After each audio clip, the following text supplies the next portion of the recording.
San Antonio police have made a second arrest in a string of robberies. Police say 34-year-old Ozzie Lozoya and Michael Kane were involved in 7 robberies since last November. Investigators say the cases include hair salons, a fruteria, and 2 small phone businesses. Some of the youngest victims were just 8 and 9 years old. That's according to police. Now, officers say that surveillance video from the robberies led to those arrests. We are following a major development this morning from the war in Ukraine, an urgent evacuation of people from a city described as hellscape. ABC's Mona Kassar Abdi has the details. Today in Ukraine, Russia claims a humanitarian corridor will open from the besieged city of Mariupol, where an estimated 100,000 people have been trapped in a humanitarian crisis, with little food, water, or electricity for weeks. Russian forces have also handed back control of the Chernobyl nuclear plant after holding the site since February. According to unconfirmed reports, Russian troops may have suffered radiation sickness after digging trenches in contaminated areas.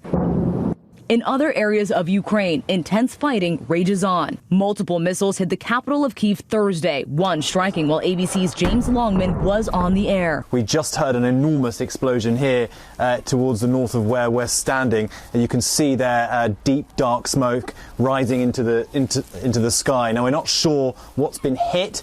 But with Russia suffering so many setbacks, President Biden says Vladimir Putin may have placed some of his advisors under house arrest. I'm not saying this with a certainty. He seems to be self-isolated, and there's some indication that he has fired or put under house arrest some of his advisors. Meanwhile, more people fleeing Ukraine are turning up on America's southern border. More than 600 are waiting at this holding area in Tijuana, Mexico, hoping to cross the border. This woman and her kids drawing Ukrainian flags. They've been waiting since Tuesday to enter the U.S. How hard has this been on you? Emotionally, it was hard. Oh, we haven't been bathing. It's a very hard situation. Mona Kassar Abdi, ABC News, New York. In your morning headlines, President Biden has launched the largest release ever from the U.S. Emergency Oil Reserve and challenged oil companies to drill more in an attempt to bring down gas prices that have soared in recent months. Attempting to combat what he has labeled as Putin's price hike, the president says the U.S. will release roughly 1 million barrels of oil per day from the nation's Strategic Petroleum Reserve over the next 6 months. Biden says there is no firm answer as to when gas prices could decline as a result of the move.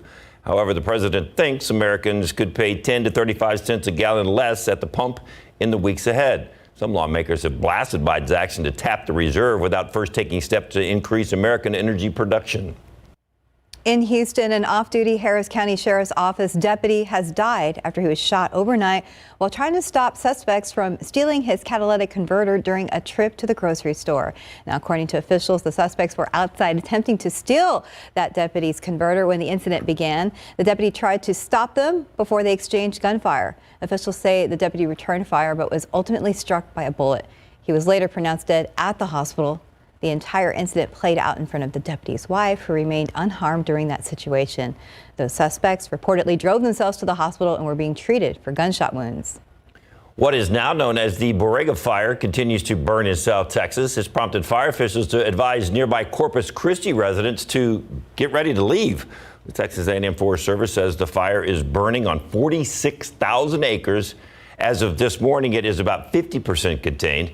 The Forest Service is working hard to extinguish the blaze. They say in addition to local first responders, 42 state and federal personnel are assigned to the fire.